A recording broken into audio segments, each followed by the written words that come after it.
It's Thursday, it's 8 o'clock, and Adrian's on his phone. Good evening, Adrian. How are you today? I've got a headache and a bad back, but nothing compared to those poor buggers in Ukraine. Sorry, I was just watching videos on it, been hooked on it like a sado. And while we're talking about Ukraine, because we can't go in politically and stuff like that, and thoughts and what have you, but our thoughts are with Camper, Alexei Samkov, the team from Air Detectors and what have you, our brothers and sisters of the metal detecting fraternity over in the Ukraine. Hope they are all safe. Yeah. The air detectors guy was only at Chernobyl the other week. He was, and now it's in Russian control. Yeah, and it's all kicking off. And with social, it's weird because the last sort of, war I remember, apart from Afghanistan and that, was the Falklands, where all you got was a newspaper and a little bit on ITN, whereas now it's all over social media. It's almost like a game show, sadly. Do you know, I remember when the Iraq War started, I was an apprentice at Airbus, so it's 1991, 1992, when that first kicked off at Iraq. And we didn't have what we've got today. And I remember we used to be running upstairs. We'd be doing on our sections, because you'd have different sections within the apprentice school. I'd be running upstairs and watching BBC News. And we only had, 5 channels then? 4 channels even. At my work, we've got a massive, screen on the wall. And all day I was like... But it was looping a lot. But yeah, it's all kicking off. Lupin, what, the professor out of Hogwarts? Yeah, no, the footage and stuff, because they can't show it till it's been authenticated, can they? So you sort of get stuff on Instagram and TikTok and all that malarkey, but you don't know if it's true. And some sellers are posting.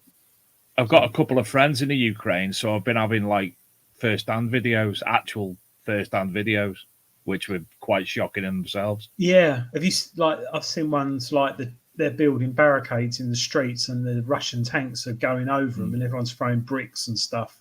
But the idiot nation as well. How many people there's a bloody a missile or a crash something or something else that's cordoned off a little part of a shrapnel. Yeah, and they're all stood there with the mobile phones. Yeah. Hello. Anyway, we'll move on. Those who don't want to watch that can watch this instead. Yes. Yeah. Although it's far more interesting watching that, really. It's anyway, better for your mind. Not as good quality production value, by the way. Can I just add? Well, it's free. Don't pay for it, do they? So, yeah. Busy week, Dave? Work-wise, yes, exceptionally. I've been stuck with the website for a bit because my laptop went down, and obviously with the hours I do, the laptop is get it up, put it on, and go it away. So new laptop coming this week, so I'll be able to get back into doing the work that I need to do.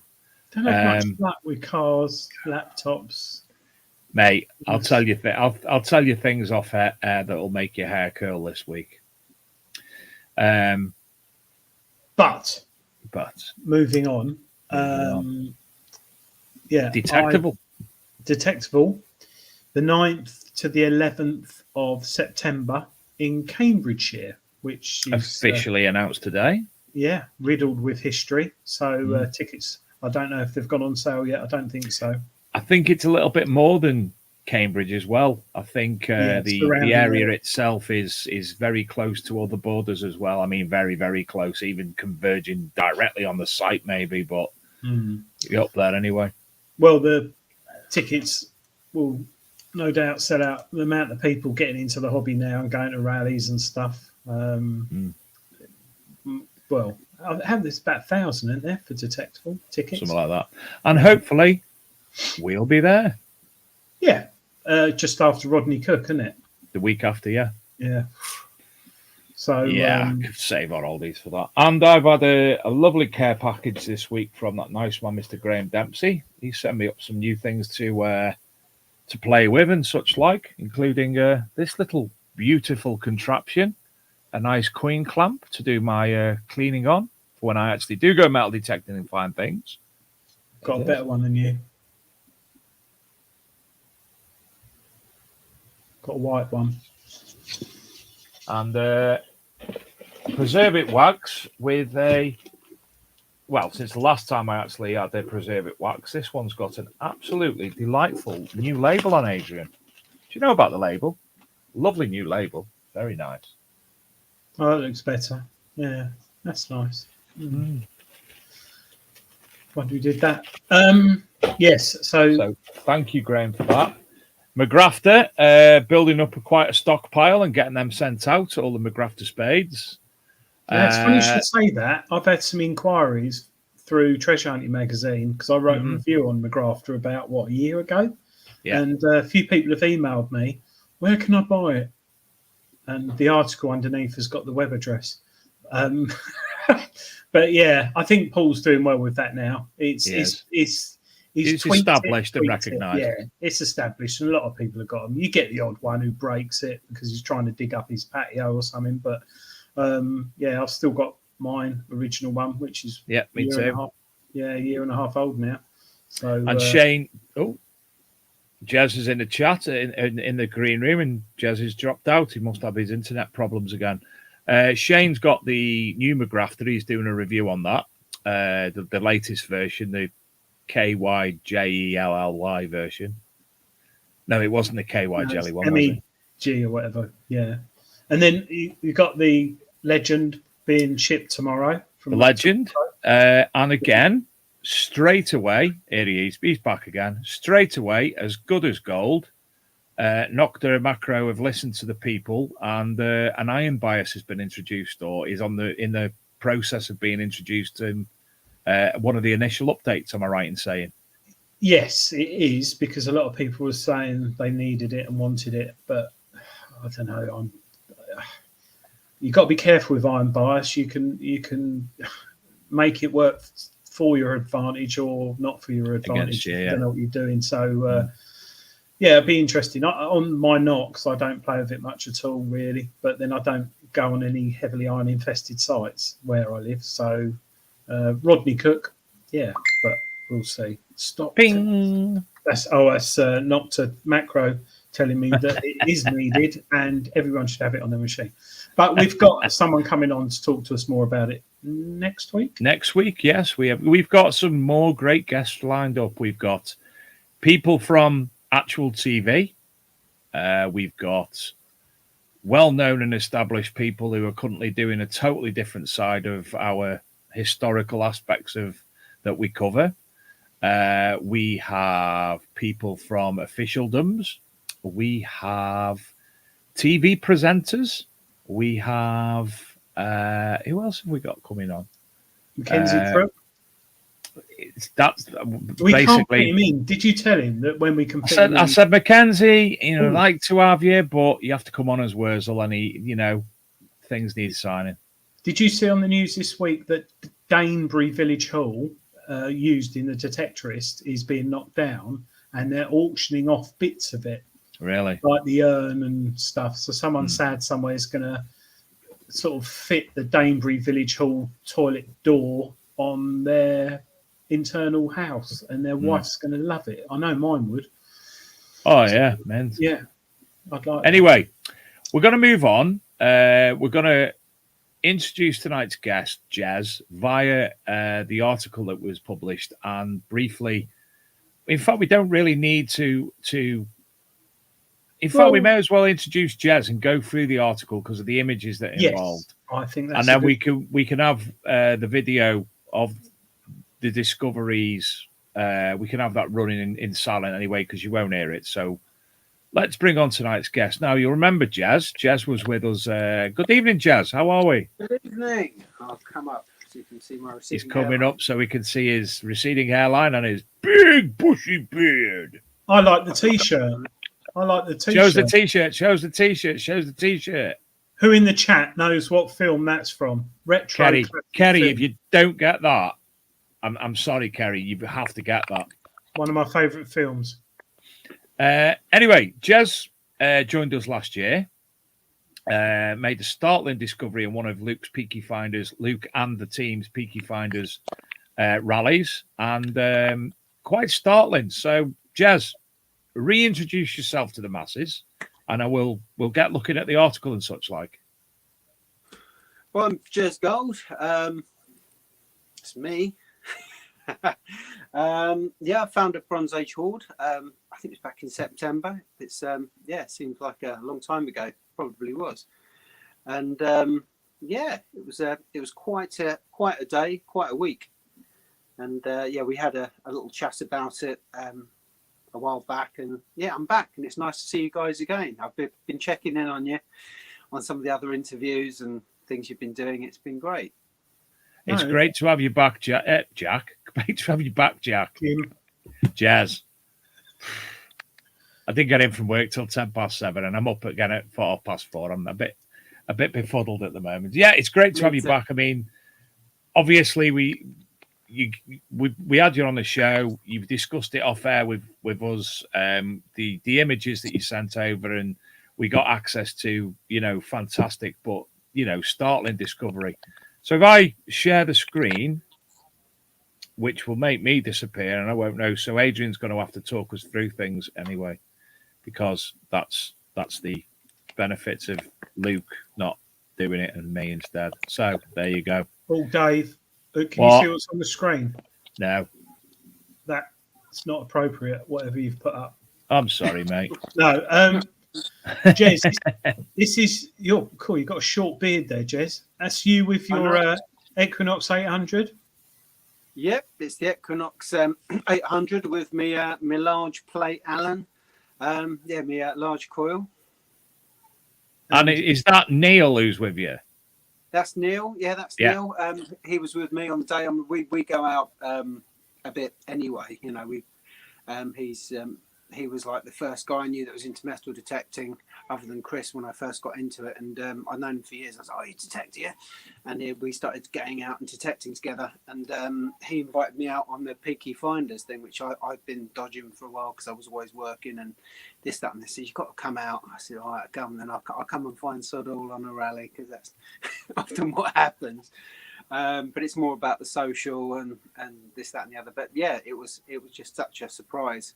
The whole day was just bizarre. So, did you find? I can't remember now. I haven't read the article, Dave. Sorry. All right, your friend Did he find that get signals alongside you with the Hoard? Yeah, I mean we're both pretty much close to simultaneously had a signal. I had it go off in the headphones and it was banging like 39 on the knocks, and I was like, bloody hell, what the hell is, probably used a slightly stronger language, what the hell is that? And he's gone, I've got a 99 on the dais, like pretty much at the same time, which he was investigating. I said, we're going to dig. I want to know what gives off that sort of signal. So I started digging. He was digging. He turned up his a lot sooner because his was, I think, only about 14 or 18 centimeters down. And it was a bronze ingot, because I'd found bronze ingots before, just singularly. And so he's gone, yep, this is a bronze ingot. And I was like, right, I'm bloody digging this because it was a bigger signal and I hadn't got anywhere near it. We had like it was in our heads that it was the chance, strong chance. It could have still have been a big piece of aluminium that had been, or a bit of bomb or whatever that had gone deep into the ground. But I thought we were going to dig this up. And that's pretty much how it came to pass, really. I just kept digging and digging and digging and digging until I saw green well below the plough line, and that got really exciting. And it was quite a while until it was all retrieved, wasn't it? Lots of camping on the spot ensued. Oh, yeah. That was great. That gave me a nice breakaway. But it was very, very no. I mean, it's very stressful. I was just doing my duty. Yeah, very nice glass there. It's very, isn't it? Yeah, it's very twee, very twee. Don't think Napoleon Dynamite would have drunk out of that. But so, in regards to the Hoard, what has there been an update on it, and how many in total for those who haven't read the article? Well, it was 40 in total. We included Neil's ingot that he found alongside before I dug down to the other 39. So we've included that because we're pretty damn sure it was a couple of meters away, and that was part of the Hoard and it had been dislodged. I mean, I think other clubs have been on that field. I would have loved. I mean, at some point, if anyone watches this and they've been on that site and they know the site that we're talking about, if they could sort of let us know if they found anything on that site, that would be really good. Because I think there could have been other dislodged items. And that it's Niall. Yeah. Oh, his mum's put his name on his T-shirt because he obviously forget the marker pen on mine when I was at school. It's probably because he puts his mum's tops on. He gets very confused now. Well, I know he wears other parts of his mum's clothing. Yeah, he wears blouses a lot. Loves a blouse. So this is a Peaky Finders detecting rally that you go on, is it? Yeah. Look at the bit of free promotion for Bob Morris Plaster. I was just about to say, Dave, you should blur that out. Hey, and look at this as well. Look at this. Pomsey metal detecting, look. Our coaster that we got off him. Mine's disappeared. Oh. No, it's all right. I thought the dog had got it, but it hasn't. I'll be the housing manager, that. No, Pomsey. Let's move along a little bit. The dog's chewing everything, so I thought the dog had got that. So, since your Hoard, has anyone been back on that field? I've no idea. I've not been on there. I might still have a key to it. I need to return that to the farmer. But yeah, I mean, you knew the kind of the backstory to it. I think there've been other clubs that have been on that field, and there's that old saying, a field is never done. We were on there. I got a couple of George Halfpennies and bits and bobs when I was on there, and there were bits turning up. It wasn't amazing, but there were fines turning up. And I'm sure the old club has got back on since they found out the hoard was found there. I'd be surprised if they hadn't, because they were on there within, the first week of it turning up and the word being out on the street, as it were. So I don't know whether the Peaky Finders have been out there again. All right. And I apologise. I actually lost you a minute ago. Bombed out for some reason. Sorry, we've not got the fancy internet now that the missus isn't. No, it was me who bombed out. Oh, it's normally me, so I won't worry. Yeah, yours is usually to do with mice. Yeah, mice. Don't even talk to me about mice. Got mice again. They're big, deep old holes, aren't they? They are indeed. Do you know what? Very, very close as well. Yeah. Do you know what? It's making me feel. It was definitely off the top of the hoard, wasn't it? It had been dragged by the plough. That's made me feel sad seeing that. Those ground conditions at the moment. I wish it'd hurry up and get spring, summer, autumn. I like the point that you done there, that you've filled the hole in, left the ingots, and obviously covered it up, ready for obviously archaeologists and such like. There's that lesser spotted Luke Higgins.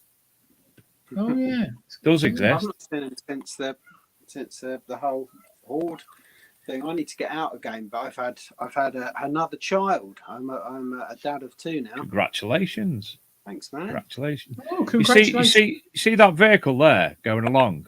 Do you know how sad I am? Do you know how sad I am? I can tell you what every ram is on that, every hydraulic ram. I can tell you the number of. I'm not going to, but I am that sad. Useful info, though. Yeah. I spray them for a living. Can you tell us the unladen curb weight of it, Dave?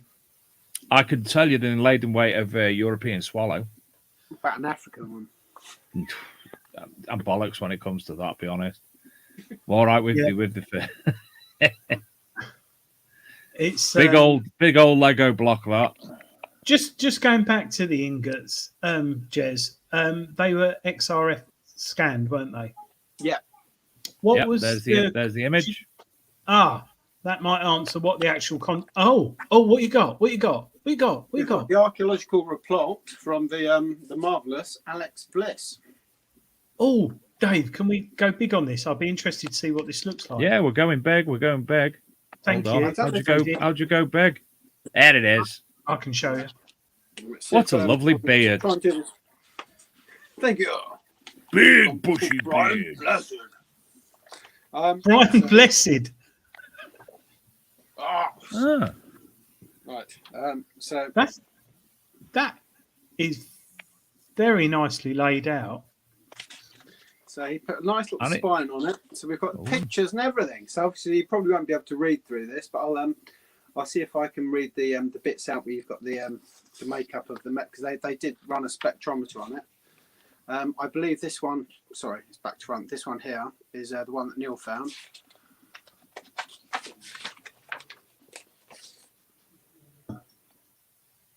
Jez, do you get that out every time someone comes round, whether it's the milkman or the window cleaner? Do you get that out and say, "Have you seen this?" I only got it yesterday, but I will. I mean, I've sent kids. He wasn't talking about the report, Jazz. No. What, the other green thing?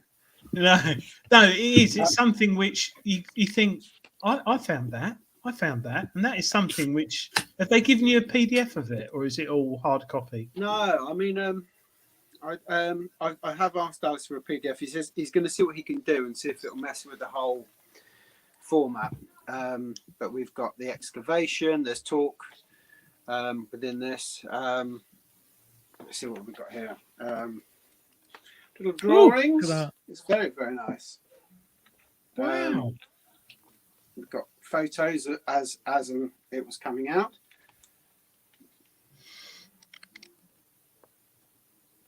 That's very in depth, isn't it? Fair play. That is lovely. I mean, it's a big report. I mean, we're still going here. I mean, we're still in the photos. And do you know what? To have something like that, as Adrian's just said, in your possession, it's, you know, something that you've discovered, historical value Definitely. of that, and having that report in your hand, say, "Hey, look, I added to history." Yeah. So what's it called? The late Bronze Age. Pictures of a lovely lady. This was the environmental analysis. Unfortunately, it was too contaminated with stubble, various stuff that was being blown into the excavation to have anything concrete. It was just, I was kind of hoping for some sort of conjecture, really, with it, but to say, well, we found this, that, and the other, which wasn't, you know, of the day. What's the title of the what the Hoard's called? The title of that book. Do you want?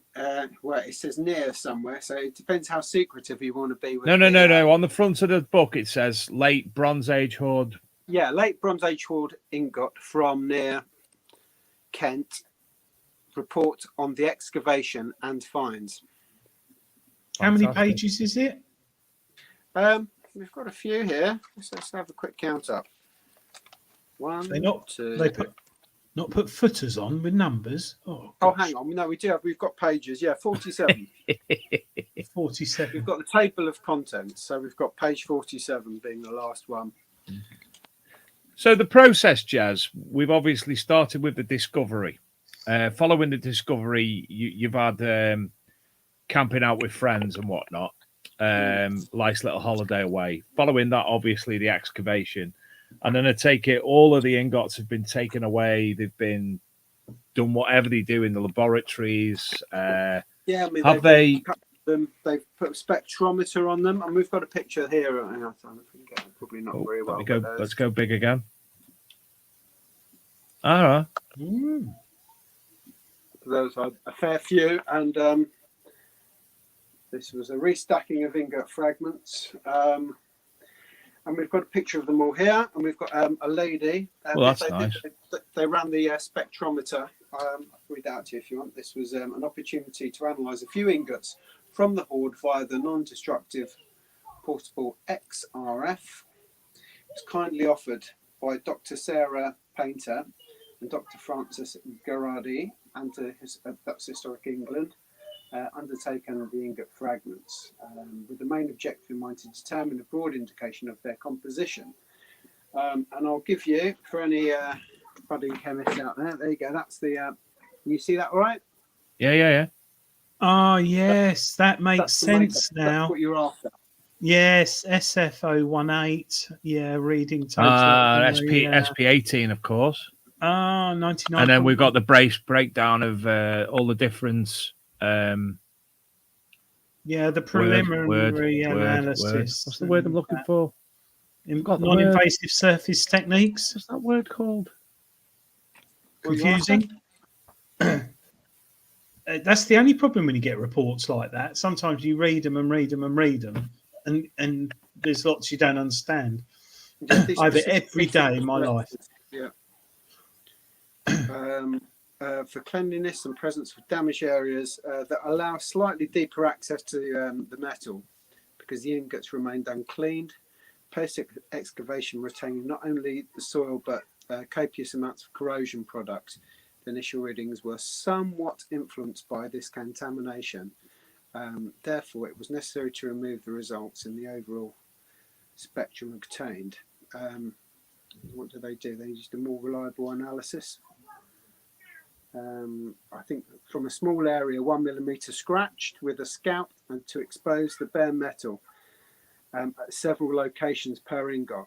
The outcome of this preliminary analysis is presented in the table. So yeah, that's pretty accurate. Then I guess they've actually gone, 1 mil in to find out the makeup. I mean, that's pretty pure copper, isn't it? What they've got there. Yeah, absolutely. Yeah. I've just had to actually Google because I forgot what the word was I was trying to look at, and it was element. So my mind went blank. I couldn't remember the word. Philip Wills put that in the chat. I saw the 99.5 and I thought, see you there. Well, that's got to be copper. But what's SN? That's the SN. That's that very Asbestos. well known, very well known element. Dave's googling it. NI's nickel, isn't it? Is that nickel? NI? I didn't do very well in. No. So the SN is obviously 10, obviously.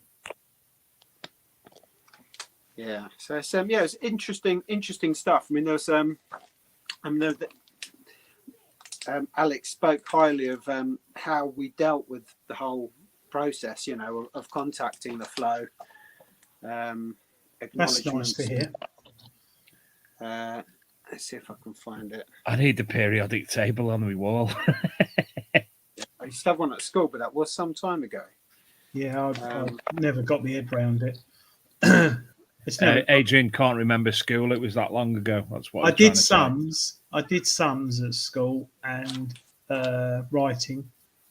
That's about it. But Jez, do you work? Do you travel to work, or do you work from home? Or I work. Yeah, I travel to work. Well, I do. Obviously, I'm a musician, but I've also got a for the first time in 20 odd years, as a result of the pandemic and this, that, and the other. I've got a day job. I work with adults with autism, and I would work in workshops and then daycare activities, and we go out bowling, we do sports and all sorts of cool stuff like that. Are you going to get a laminated copy of your book to go and take out to people with you as well? Because I think it's just definitely the laminated copy. Definitely laminated, in case anyone gets overexcited, Here's my laminated book. How many times have you been out detecting since you found your hoard? Not as much as I'd like, because I ended up, I've been out a bit, but recently I slipped a disc about a week and a half ago. That kind of messes up your metal detecting a bit. How did you do that? Metal detecting. Metal detecting, probably. And cleaning up fines. I was kind of bent over, not using my knees. And I remember at the time thinking, this posture's not great, but never mind. I was kind of over a bucket cleaning stuff up, trying not to get, muck on me. Out in the garden for a couple of hours, cleaning bits up, the old scrap, and dealing with all my scrap that I've just been left soaking for a while.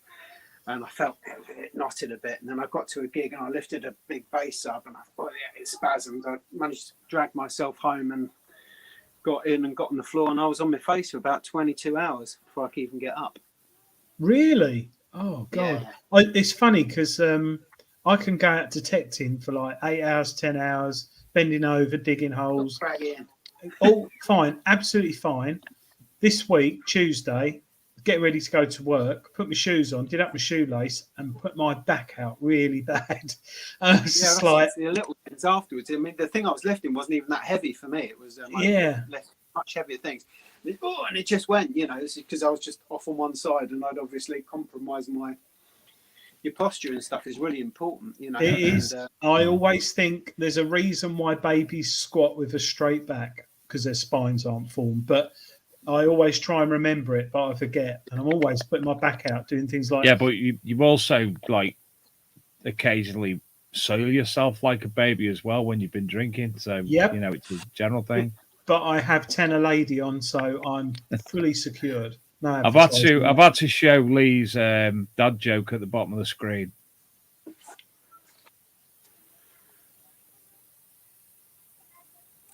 Where's your dad joke? Is there an Putin? That's good. I'm going to remember that. I'm going to tell them that at work tomorrow morning. Russian bedpans. You're writing it down. I am. Well, I have to, Dave, because I forget things a lot. Dementia setting in possibly. So, Jez, caught him vaping there. Awful hobby. My initial question was, did you take it to work? People you work with, the colleagues you work with? No, I've not taken the reporting. They report the hell out of them. They really will. Oh yeah, There is that problem. So, with a lot all the ingot, because it's historical. I think if it was gold and sparkling, and all of a sudden I was to be a millionaire, I think people would be interested. But the fact that it's historical alone, mostly, does tend to sort of, especially start talking Bronze Age and stuff. People are like, we mentioned the process, as I said, with the excavation and it going over to the museum and such like. It's been tested. Have they done anything to conserve it at all, or has it been left in its state that it was found? Well, this is what I'd like to know at some point as well. There is something towards the end, I think, where it mentions. I kind of went down to the chat to see the dad joke, and I can't get you back now, so I'm not quite. I can kind of see you in a grey area in the background, sort of. So that's my and Adrian's general place of being, in the grey area of life. But yeah, I'll sort that in a moment. But I think it is awaiting valuation. Let's see what so it's getting taken part as that part of the process, because you'd think that 40 lumps of copper is just something that would be, meaningful to a museum to show, hey, look, that's been 40 lumps of copper been found. I mean, but my concern is you've got the Bolton on Chelsea one, haven't you? So you've got a big bronze Age Hoard with axes, spearheads, more pieces than I found in a similar area. So I think if that museum of the area, which remain unknown, although probably everyone knows where it is now anyway, I think if they've got that, they're not going to want this particular hoard. So it's going to be tricky to know what will happen. Has it got the total weight, Jez, of all of them? That would be good. I think he did actually message me the total weight of it somewhere. It's a few quid, isn't it? It was a fair, just in scrap alone. I mean, I was chatting with Luke about it, and he said, well, your other options are, I mean, if the museum isn't interested because they're overloaded with Bronze Age hoards, it's quite an area for it around there. He said, it could potentially go up to auction. You could put it in a glass cabinet. You could rebuild it as it was in situ within it, and then put it up to auction. And it would probably be worth 5-10 times the amount, because obviously museums value things lower so they can afford them and share them with the public. Yeah. But it would be. I'd like it to be something that people could see publicly. And I think if they want it, then we might have to think about, offering it up for free, a decision between me and the farmer, and just saying, well, if you want it, and we'll waive our fee and give it away. But it's tough to know until they come up with an amount. And what I'd like to do in an ideal world is be offered a few £100, and then probably take the Peaky Finders bunch out and buy them all a beer and a slap-up meal somewhere, because it would just feel better that way. There's a lot of people involved in the rescuing of this hoard. Have a by proxy, you also have to therefore invite me and Adrian by proxy, because we've both got Peaky Finders badges. Just post alcohol. It's possible nowadays. Yes, it is. It's possible. Yes. Yeah, it's very, very possible, especially bags of beer and wine and stuff. I'm just reading in the chat room. I'm going to do one quick shout out. The Kingston 8. Okay, young man. The Kingston 8 asks, is it okay to join in the chat? I am a complete amateur and do not film detecting. And her name's Shaz. Shaz, join in as much as you want. Yeah, we're here every week. We have lots of interesting people on. We talk lots of rubbish. Yeah. And make yourself at home. Pull up a chair. Send me an Adrian cake. All is groovy. Or alcohol. Or alcohol. Cake. And you got alcohol. I get cake. And you can go to thebigdetectingshow.com on your own and sit there and play Spin the Coil, where you just spin a wheel and ask yourself mental questions on your own, because it's better than watching the war at the moment. I tell you what, I thought that tonight, Dave. I bet there's loads of people who've had it up to there with all what's going on, and they're just flicking through YouTube, and then suddenly they're seeing these two weird blokes talking to each other. When I was in a war, Yeah, and they're probably like not English, and just seen this Union Jack with big and thought it's some sort of. I sounded just like you then, didn't I? You sounded like me. Yeah, when I was in the war, I sounded like a Grandad from Fools and Horses. Yeah, a Cockney like you. I'm not a blinking Cockney. A blinking Cockney. Gosh, that was well done there, Adrian. Yeah, I'm not a Cockney. Oh yes, I also. Oh, thanks, Gareth. Stuffed badgers. Alexander was going to sort me out one, wasn't he? A stuffed badger. No, he's going to sort you out. No, yes, stuffed badger. Yeah, he was, and he was going to sort me out. Stuffed badger. Yes, I forgot about that. I'll have to email him. I've actually got an antique I want him to value because he's an antique dealer, isn't he? So we move on. We move on.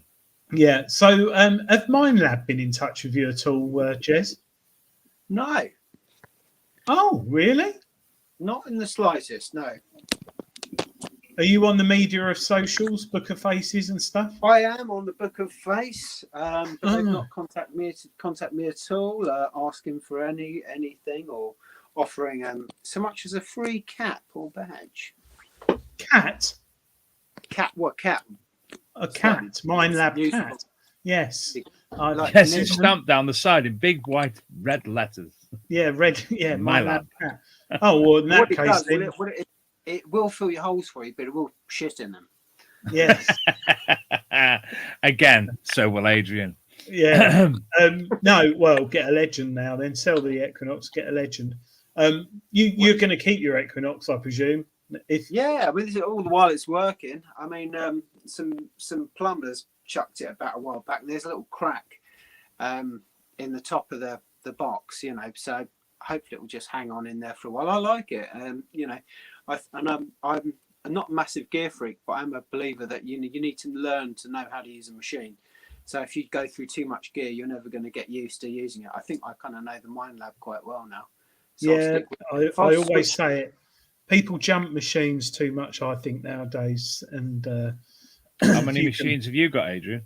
2, and a few more. I'll tell you, give you a prime example. The Rutus Atrex, which came out the other month or recently. I've had the Alta 71 for quite a few years now. Love it. Know it inside out. Know how to use it. Some people say it's complicated, but I love it. Know what I'm doing. Got the Atrex, which everyone says is the same as the Alta 71. It's not. It's got a different microprocessors faster. It's got different tones, and it's got multi-frequency now and all this malarkey.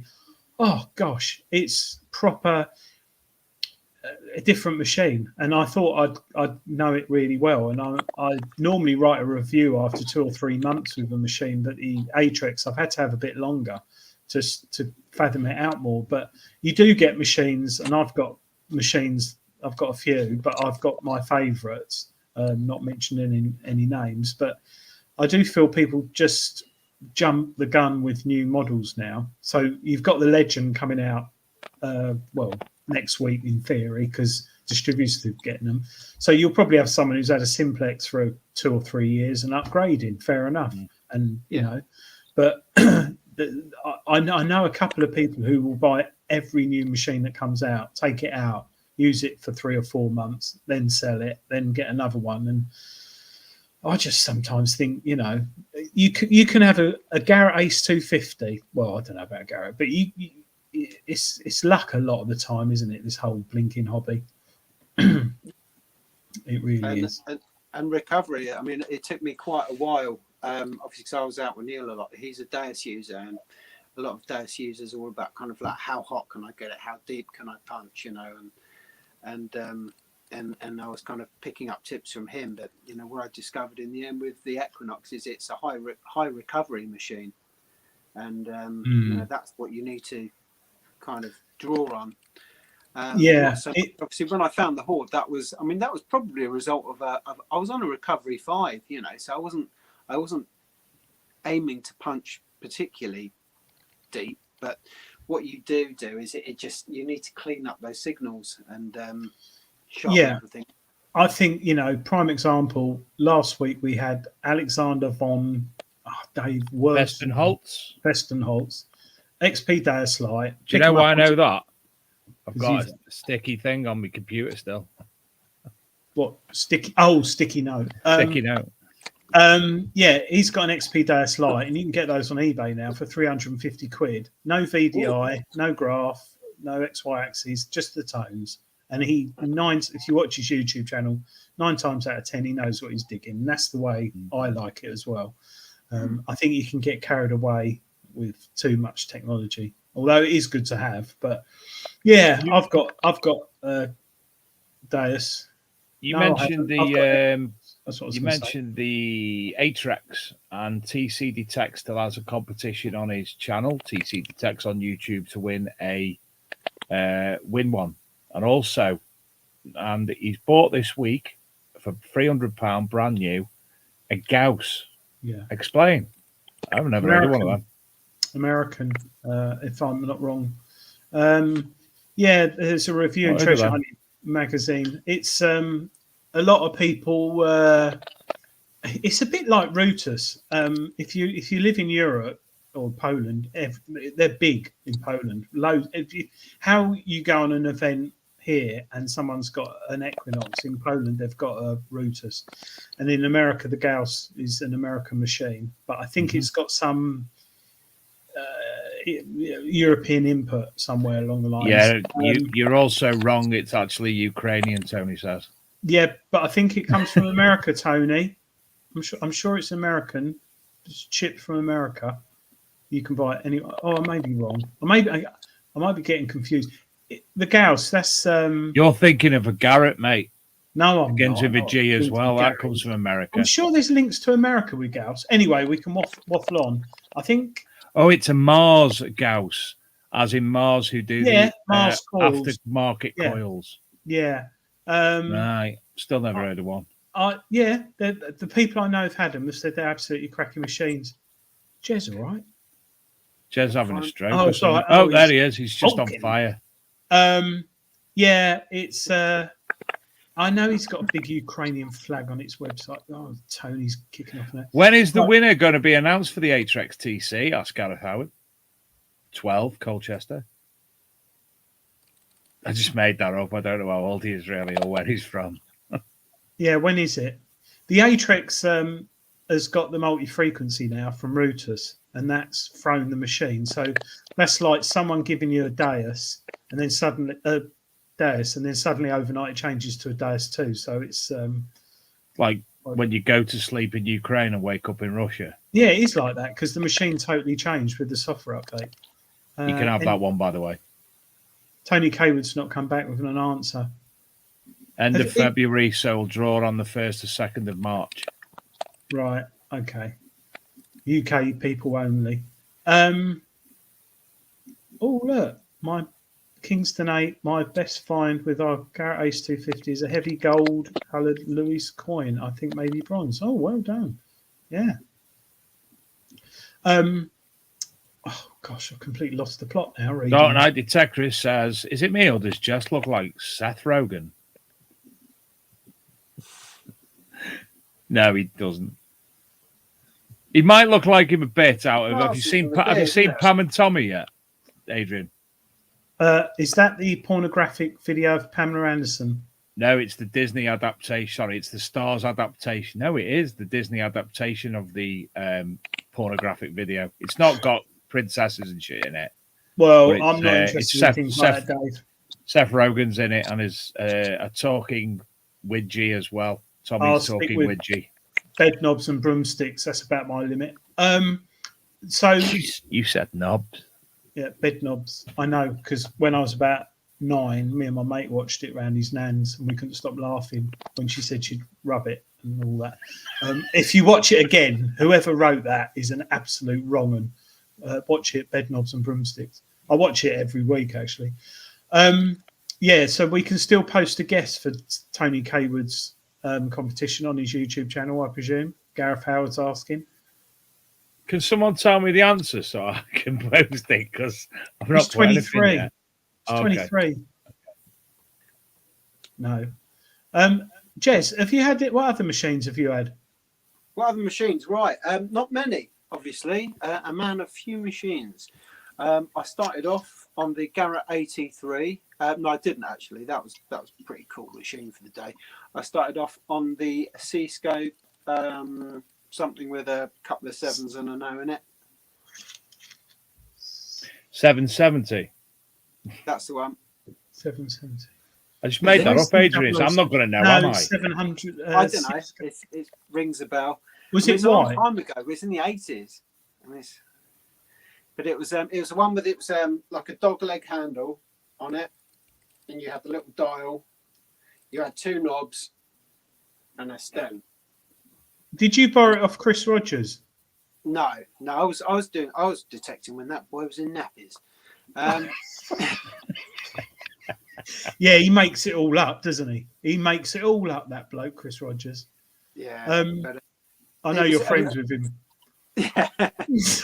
Just so people know before they start unsubscribing to us, you're friends with him. So I am friends with Chris. Yeah, I mean, I think we're about the same age actually. Obviously, late 30s. Yeah, they're definitely maybe mid 30s. You know, round about there probably. But yeah, I started probably back when I was about 12, 13. First detector was a Tandy job. You know, it's about £3, £5, something like that from Tandy. It was orange, and it had like one knob, which was the sensitivity. I started on one of those, and I found a throttly bit, which is pretty impressive. Because you could pick up, you know, the dustbin lid at 1 inch. And then I moved on to one of the early C-scopes. I think she was a 770. I stuck with that for about 3 or 4 years. Found a few bits, not great success rate. I did find my first silver sixpence with it, which was cool, at about 1 inch. And then I moved on to the Garrett 83, which was an underwater machine as well, which was pretty cool. So I was getting in the rivers and the sea and stuff with it as well. And that broke, and then I gave I gave up for quite a few years, to be honest, until like I said before, you know, a mate of mine, Chris, was detecting and doing his vids, and he showed me his vids, and it just brought it all back to me, you know, what I actually enjoyed, you know, and I regained the love of the hobby again about 8 years ago, I think it was. Yeah. Sorry, we've just got a question there from Stephen K. He's just got an Atrex. When can I load the multi on?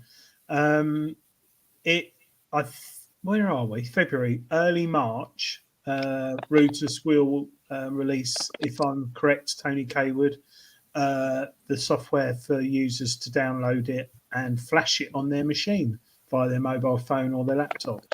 And you can do it in the middle of the field, which is quite bizarre. You literally don't need good data signal as long as you got he's right, start March. So as long as you got the file downloaded on your phone at home, and you take it out in the field, you can Wi-Fi connect to your metal detector and update the software, change it from basic to pro to multi in a matter of, a minute. So yeah, beginning of March. But it's still having I think we've got the last version, Tony, myself and you and the other Routers expert team. But yeah, have you thought, is there any machines, Jez, that you thought, I'd quite like to go one of those? I mean, obviously the one that everyone's talking about is the latest Deus, obviously, because it's combining the multi-frequency of the MindLab, you know, with the lightness and just general advanced behaviour of the Deus. Neil's very excited. I think he wants to get one of those. I quite like to go. I had a go with his Deus Lite once, and there's hardly anything working. I think one of his headphones was out, and the read, you know, the ID numbers were out, and it was very quiet. And I had a go with it, but the actual lightness of the Deus, it is you know, it's poetry in motion using one of those. They're just the MindLab is all right, but you feel like you're working, you know, with it. You know, it's it's the equivalent between sort of a broadsword and a samurai sword. It's slicker. Yeah, I think those who are getting more mature, a Deus is a lovely light machine. The Deus 2 is a little bit heavier, but you take that control box off, and you've got the new headphones on the Deus 2, which got a bigger LCD display, and the multi-frequency works very well on it. I've tested it alongside the Equinox and the Rutus and various other machines, and it does perform well. It does perform well. But I'm interested in the summer how it performs in the hot soil with the multi-frequency. So yeah, it's a lot of money though, but then it's a detector that will last. Which brings me on to your Equinox. Have you got a stiffening plate on your coil to protect the lugs? I've got protection cover on the bottom of it. I don't think I've got what's the stiffening plate? That's not the stiffening and protection. You know, at the bottom of your shaft, yes, where you've got the two lugs, and your shaft goes in the lugs. Yeah. There's a tendency for Equinoxes to snap, the lugs to snap. Yeah. So there's like this block you put on it, and I've had two coils go on my Deus in the last 2 years. I've not broken any, no. No, fingers crossed. I've got a feeling my stem snapped, and the arm cuff that snapped off it. It's one of them. It's not good. It's not strong on the Minelab Equinox at all. It's awful, if I'm honest. What's that then, Adrian? What's that, Adrian? Hold on, Adrian. I've just sussed out I can do this. Protector. Telenox aluminium arm cup. It's not in there, I don't think. Oh, hang on. I can tell you. Wow, look at all them people that we've had as guests. All them lovely people. Sorry. Here he is. Jay, you'll get excited about this. So this is the Telenox aluminium arm thing, which is very strong. And it's even got a bottle opener there, like the...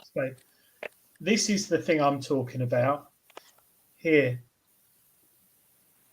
So this is a strengthener for the coil. So mine broke. It's possible that I do have something like that because I have changed the stem to the telescopic. You got one of these? Yeah, I've got the telescopic now. I switched to that. Oh no, I haven't got that. Oh, so that's what you want. If your shaft gets in the way, you can flip it up. Yeah, I saw those a while back, and I thought that's a bloody good idea because I don't like to drive. I drive. Nobody likes to drive the price of bloody petrol and oil at the moment. So I try and help the environment, as well as recycling all my scrap. I try and cycle, but the problem is if you've got the NOx in a bag and you've got that bit sticking out, it won't fit in any rucksack, and you just feel all that weight that you load into the bag is kind of pushing on your control box, So that is a brilliant idea. It means it will actually fold into a rucksack. You can cycle off. I've got a few local-ish permissions that are like a mile, two away, and if I can cycle to them, that's what you want, isn't it? Do you know what? 100% rucksack. There's not many machines you can put in a rucksack comfortably. The Deus, that fits fine. Take the control box off, but for me, that's one of the downsides, and that's from detecting innovations. All those bits, which I'm trying out at the moment, and the shaft is a carbon fiber graphite shaft that they do as well, so it's fully pimped up. But the coil, I think. Why Dirt Diggers? Why doesn't it come with ears that don't break? I think it depends where you keep your detector. So sometimes I might leave mine in the car and we'll get a frost. So the car gets cold, the plastic gets cold, and then I take it out next day and it breaks because it's brittle. I don't know. I think it could be one of those things because I'm not allowed to keep them all indoors because my wife won't let me. So they're quite expensive. It probably should be allowed. I mean, I wouldn't leave mine in the car. I mean, the frost is a killer for anything electrical. Yeah, it's only just and I think that possibly could be it. But I also detect like Christmas Eve was frosty, and I went out Christmas Eve like 7 in the morning. It was like -2, and it broke just like a few days after that. So I sometimes think it's the injection molding plastic. Don't know. We'll see. I'm just seeing if there's any questions. Anyone know where I can get the Telenox upper shaft? That is the S-stem part only. Don't want the whole thing. I might have one. Just the top bit. I might have one. Dark Knight Detectorist. Oh God, Staffordshire Searcher. He wants one as well. He's just got a Knox, hasn't he? After finding his hoard. He has indeed. Yeah. Lovely little hoard there. We'll have that coming up in the OrkMD mag in the week next Spin week. Spin the coil. Mate, it's already got it. It's already rolled it up ready. I've always wanted to do that. Never been able to. Really? Can you do it, Jez? I wouldn't want to risk it. I wouldn't want, Oh no, because you play with your yeah, I do a lot of that anyway. Yeah, I know you do that. Yeah, but no. Dirt Diggers UK question. I'm interested in a folding control box. Question is, does it add weight with the hardware? I'll show you what it is. So basically, there's a new back bit there, which is not 3D printed. It's injection molded, so it's strong.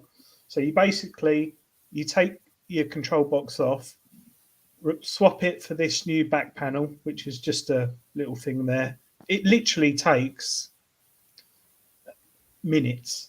And then this is a bit Heath Robinson, but I like things that are simple because they don't break. So you basically connect it to your shaft, and then you just put that screw on like that, and it holds it in place. Really, really solid.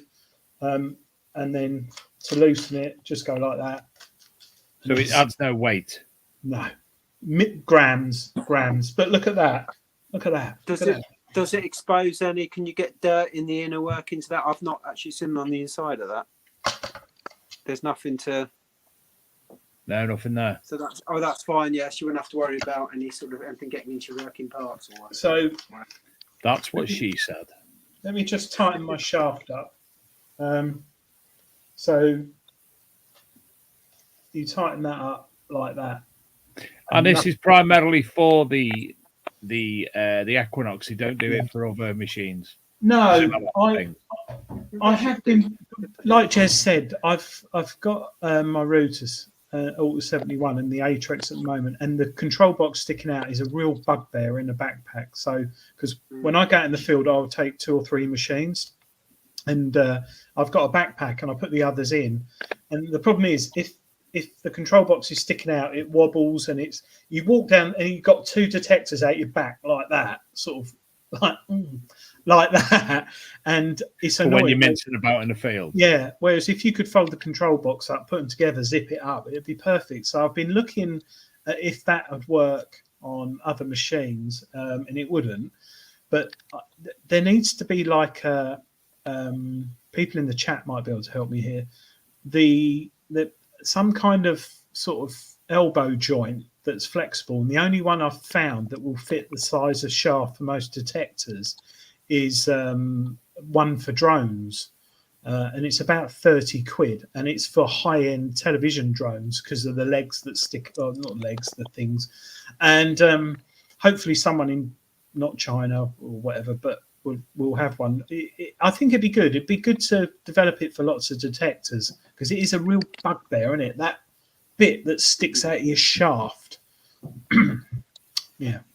Sorry, Dave. Yeah, a lot of delicate, I get presumably digital circuitry and stuff, and it's sticking out. And so if you're going to kind of swing your bag, you're going to hit the delicate stuff, aren't you, as well? Yeah. I think compactness is going to be key in the next 2 or 3 years with detecting. You all right, Dave? Yeah, I'm just reading a question. About to reading a question. I was falling asleep catching flies. How much for the S-stem, Adrian? Dark Knight Detectorist, hunting history. Leave it with me. I will check. I've got a lot of jumble stacked up. I don't know where it is. I'll be honest. I have got one, but I don't know where it is. I tell you what, Adrian, bring it to the Rodney Cook, bring it to Detectable, sell your wares on the RKMD Mag stall. I got it. Oh, everyone's gone. I'm on me. Oh, there he is. This is what my house is like. Does he mean that one?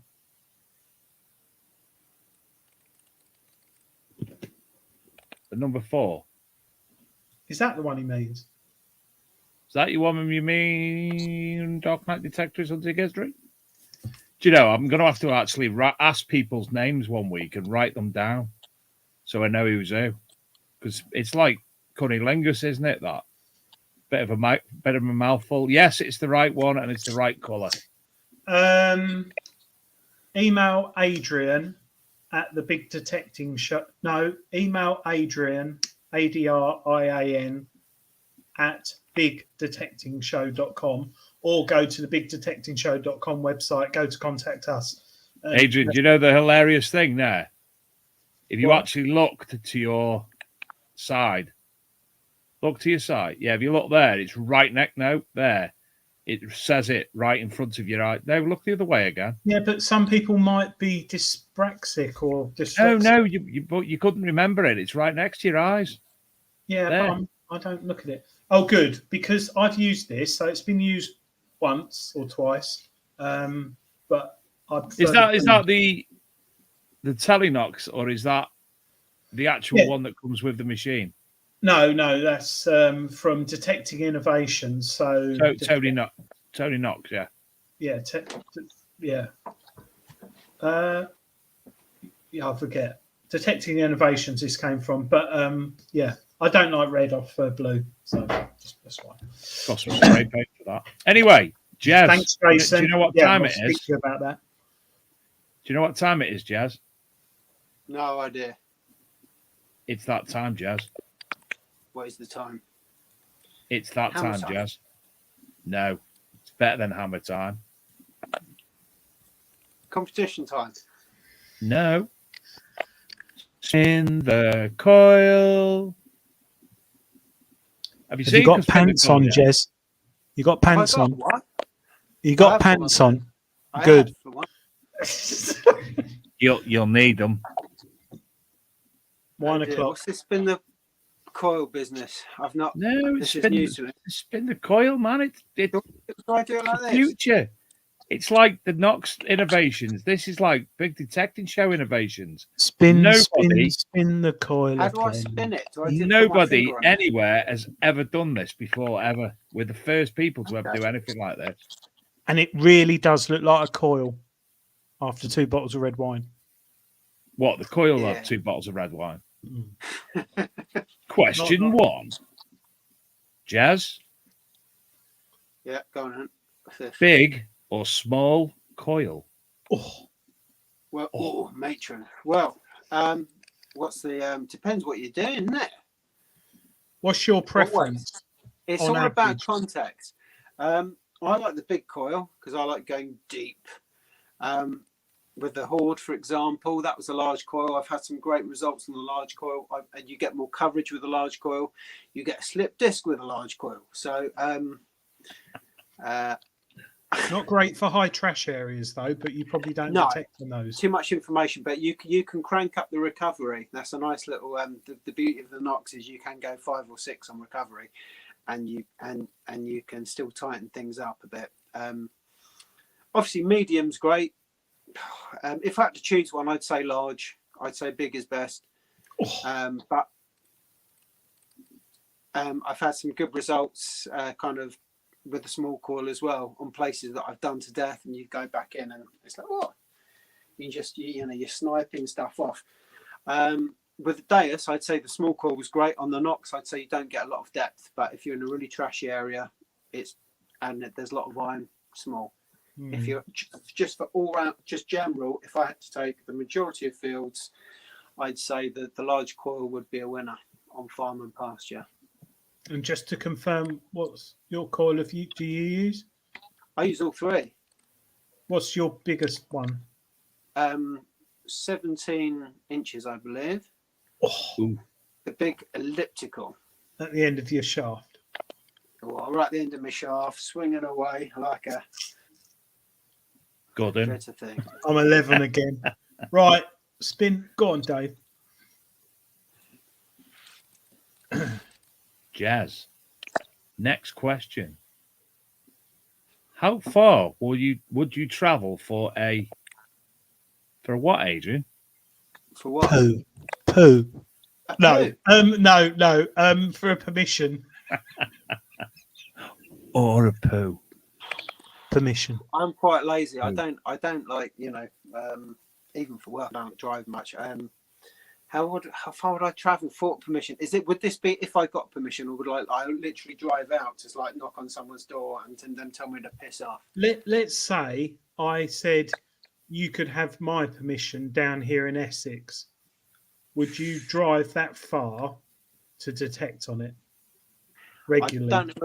I don't think I would in Essex, unless of course it was like an amazing permission and like I was coming away 9 times out of 10 with better than average kind of 17th century usual run of the mill sort of farm stuff. Okay, good answer. Good answer. Yeah. How far for a poo? Jez, do you carry toilet roll in your backpack? Occasionally, yeah, it's good for all sorts, really. Ah. You should put that on you in the list, Adrian. On spin the coil. Cleaning. What is your favourite detecting hat? Oh, I lost my favourite detecting hat. My favourite detecting hat was a Kubra. Mine, Adrian, is an Orange County Choppers baseball hat. Choppers? Yes, Choppers. Mine is a Detechnix hat that I got about 6 years ago when I bought a Detechnix pinpointer. And I don't know why, but it's just, when you get, like when you get those pants that you think, oh, they really need replacing because the gusset's gone, but they're really comfortable. It's like that. What? So the gusset's gone on your hat? Yeah. Well, that's why I wear thongs now, because I get fed up with gussets going. Anyway, I actually won mine at a biker rally. Oh. Next question. What do your friends think? This isn't to do with poo. No. Of you detecting. Do they think you're weird, or do they think you're weird anyway? Or I think they always thought I was weird. I think everyone in the village I grew up in thought I was a bit odd anyway. I think some think it's quite cool. Those that are interested in that sort of thing, and others are just like think it's odd. And then every night when you turn up something good, they're like, "Oh wow, I can kind of see why you're doing it." But the rest of it, I think my friends would think I was really weird if they actually saw what I was happy to go out and find most weeks. Yeah, no, it's not a bad thing. As far as I'm concerned, I don't care what people think. No, this is the thing. I enjoy it to an extent. Yeah, but I don't now. It's this thing when you're younger, you get into your awkward teenage years, and it's a bit like, oh, I want to be it's cool. not. Now I don't care. I wear Crocs with socks. I'm beyond caring now. And when I was about 14, my mates were reading Razzle and Escort, and I was reading Treasure Hunting magazine. Says it all, really.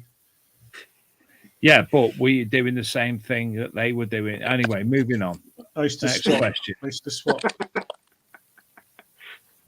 Gold for bold.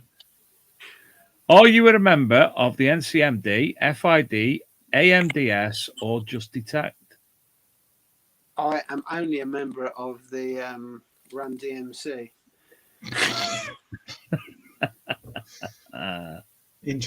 Interesting. Who've got a new website now?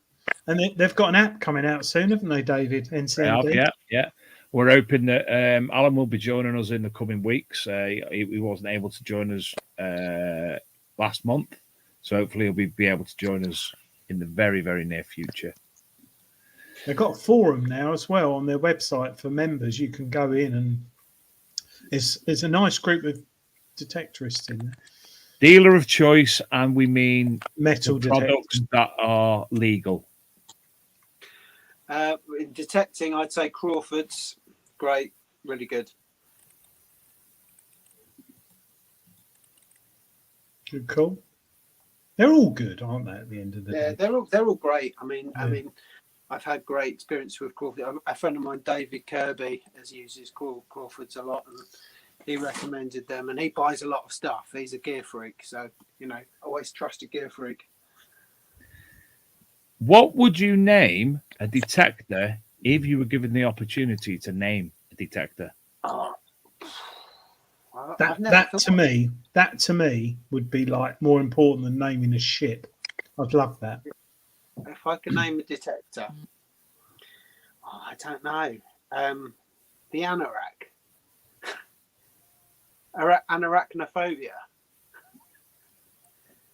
I don't know. Been drinking too much, Dave. I know, mate. I've seen that glass filled up, going. I've not. Mine would be called the Shaft Buster. The dirt digger. Dirt digger. Should we have one more? Yes, let's have. I was looking at books then, trying to find an idea, and I've got something about King Arthur, and that's about it as far as I got. The Lance a lot. Actually, I've got a question about metal detector names. What was Arthur's sword called? Chopper? I've not. Excalibur. Excalibur. The Excalibur. There already is one, isn't there? Yeah. Pants or pillow? Never get this question. What? I'm not going to actually. Do you wear pillows sometimes instead of actually wearing pants? Do you wear pillow? How do you wear? Do you cut holes in them? I think it's to do. Adrian's decided to put one. If you Jess, if you were on a desert island, yeah, right, and you were naked, like Tom Hanks in. Well, I don't know if he was naked. No, he wasn't. But you are, because you were having a shower on your cruise, and then it hit an iceberg, and everyone died. Not your family, because they didn't come with you. You went on your own, and you woke up on this beach in the middle of like nowhere, naked. And what would you prefer to find? A pillow, nice, dry, fluffy, clean pillow, or a nice pair of like 1978 high waistband, sort of maroon Y fronts? Which ones would you prefer? Would you rather walk around? I've got to interject here and say, mate, shit that goes through your mind is phenomenal. Well, but they would have mustard piping Y fronts. Mustard piping. I'd go for the pillow, because you could take the cover off and make a pair of pants with it, and then you could put it back on the case and then have a good night's sleep. Even if you had to chew holes for your legs, Yeah, but you'd have like the smell of trumps on your pillow, wouldn't you? I have that anyway.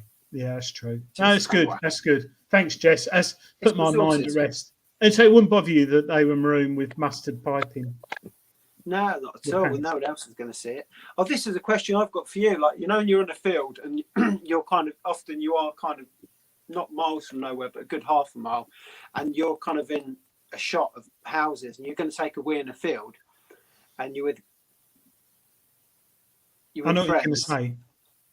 It's like, do you obscure your chopper from anyone that might be a peeping Tom from half a mile away, or would you just get it out in front of your mates and stand in the middle of the field with your back to the houses? Mate, the places I'd just do it anyway, whatever. For me, Jess, my mate James, who I don't think he's in the chat, he runs up. He'll run like quarter of a mile to a 2-foot hedge and squat and wee behind it like a puppy. Me, I just stand there, get it out proudly, look around as if I'm like looking at the scenery. Because the way I look at it, if I'm in the middle of a field and there's loads of houses, if you stand like that, it's common. Whereas if you stand like that and just like spin around like a hose, no one's going to know. No one's going to know. So I do that. I don't run off to the hedge or the corner. No, that's the same as that. And if Neil wants to look, then he's gay. It's his prerogative. Nothing wrong with being gay on our show. Nothing wrong with being gay. Tick all the boxes. He's a very jovial chap. But I agree. I cannot be faffed with losing where I was detecting, going all the way, and no. Be interesting what Extra bit of our conductivity viewers as well. do. I have been known to kneel in a crowded place, do like a sort of squat, like a lady dog, for Front urination. But most of the time, just stand up and proud. Although I did have a slight experience over Christmas where I was in the middle of a field with a bush, and I stood about 10 foot away from the bush because I was there, and I went, and within nanoseconds, a woman was walking a dog just as I was putting it away, which did worry me because the detector was on the ground, the spade was on the ground, and all she saw was a man covered in mud with his winky out, and I could have ended up arrested again. And I think I was on the phone at the same time as well, so she probably thought I was taking pictures of it. But yeah, I elaborate. That's a good question though. But add it to the list. That's a spin the wheel one. We in the bush or we in the field? Yeah. Yeah. I fortunately have got good bowel control, so I haven't ever had to. I've not been caught short for a long time. No. I was caught short in the woods once with my dog, and that was quite horrendous. Were you like a bear? Pretty much. But I was I think I'd eaten something. I'd eaten something I shouldn't have, and I had to dig. Obviously, I dug a hole. I'm not a complete animal, and I've done the poo, and then my dog's like trying to go for it, trying to eat it, and I'm trying to get her off. But obviously, I'm squatting with my trousers around there because I'm falling all over the floor, trying to stop getting dragged through it. It still haunts me to this day. I always worry about if the reason I do it in the middle of the field is if you go near a ditch or by a ditch and you slipped and broke your leg and your trousers around your ankles with your winky out and the emergency services turn up, it would hit national press because they're so desperate. So, man found flashing in ditch wearing camo. Sort of, I wouldn't want to. Yeah. Or you could have a heart attack. Camo, isn't it? A lot of people have a heart attack when having a poo, and you could, really? yeah, it's true. Grandad died on the toilet having a poo, heart attack. Did you know how many people per year get killed by badgers, Jazz? None. Adrian? Adrian? 182. Well, no, we should. I've told him now. 182 and a half a year. What? Globally, yeah. How are they? Is that with TB or something? Or no, that's actual maiming. Maiming, like people like Wind in the Willows, kind of like X-rated. No, like the bunny rabbit out of Monty Python and the Holy Grail. Yeah, or pipkins. I mean, the badgers are hard. They kill pit bulls. They are quite tough little. I've never got on the wrong side of one, but I wouldn't want to. But no, it's 100. Yeah, 182 and a half a year. So something do they come back to life then? Is that how? No, I think it was Porg who was attacked. Porg, person of restricted growth. Okay. That's what the borough of Islington in London calls people who in the old days used to be called dwarfs. Porgs, person of restricted growth. But yeah, I think badgers with sticks then, should they really? Well, no. John Clayton, he actually posted earlier on in the chat. He's got a video of someone trying to get a badger out of their house, and I would love to see that, John. So please put it on the Book of Faces or something, because I've seen someone trying to get a bear out of their house on YouTube. Inbox it me, John, and I'll download it and put it on. Yeah, because that would make my day. Although I've got a mini badger at the moment, haven't I? Somewhere. So always got a bit badger going on there. Anyway, It's 9:30. Jez, it's been absolutely fantastic to catch up with you, and it's been very, very interesting to. I brought a little Petronero along and everything. Look at that. Ooh. Oh, I like that. A little children's toy. Petronella. Yeah, so it's a little mini musket. Yeah. A children's toy. You used to load it with gunpowder. You got a little hole in the side there, and you put a little mini shot in it, and you light it here. And Adrian, do you know when he aimed it at me? Then Adrian, shit myself. I wet myself.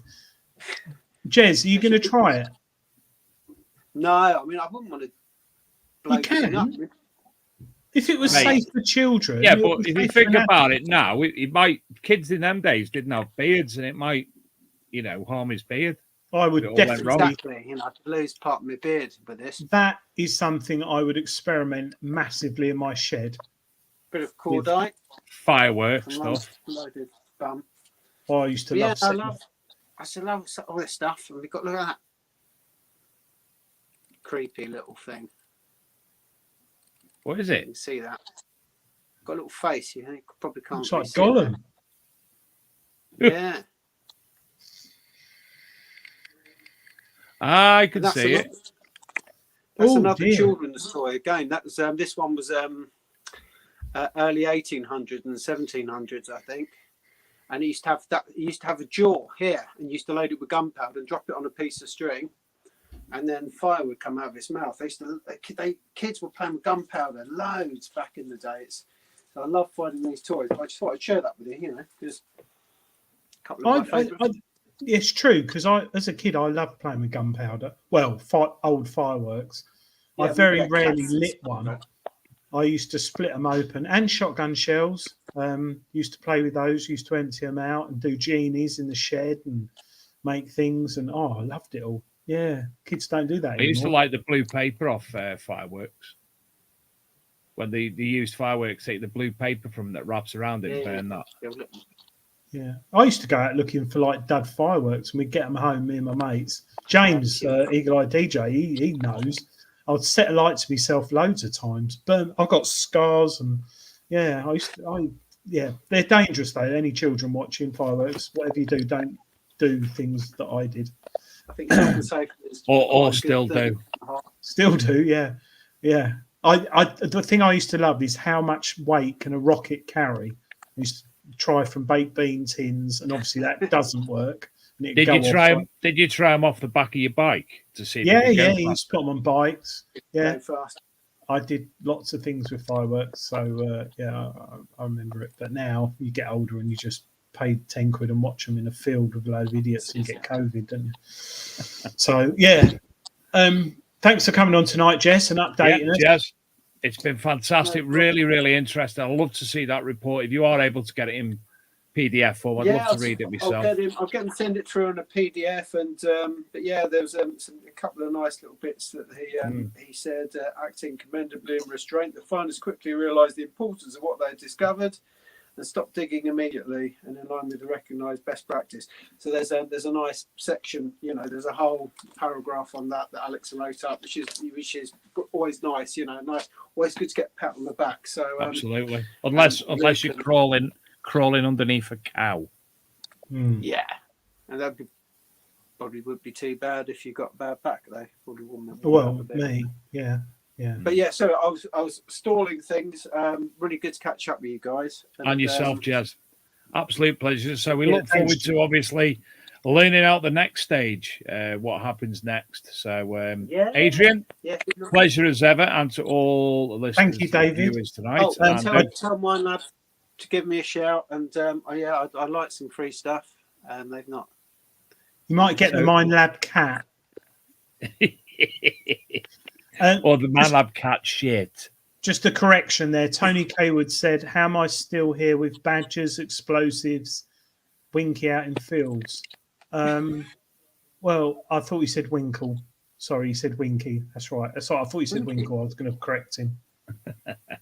Don't forget, next week we will have a legend of a show coming up like that, and we will see you all bright and early at 8 p.m. next week. Thanks again to Jez. Thank you all for watching, and we will see you next week. Good night, everyone. Thank you.